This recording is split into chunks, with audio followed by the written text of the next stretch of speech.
ABC News, Poltava. The UK is planning to send asylum seekers who arrive by boat to Rwanda instead.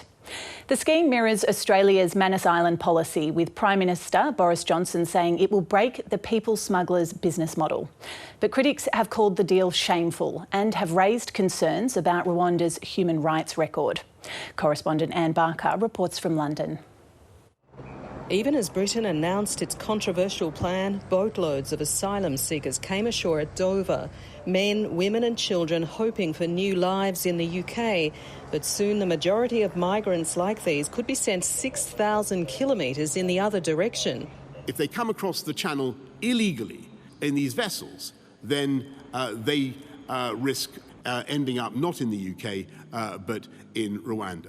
It's part of the UK's tough new approach to stem the flow of asylum seekers, 28,000 of whom arrived last year across the English Channel.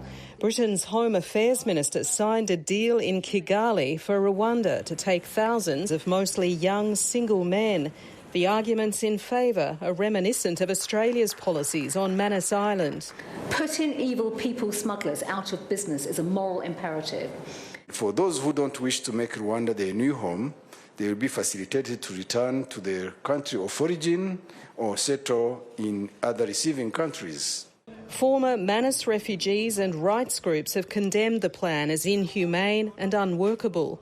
This kind of policies doesn't only damage refugees, but actually let the populist politicians to get power. There's no evidence that it will stop these appalling organised criminal gangs, these traffickers, and it's going to be incredibly expensive as well.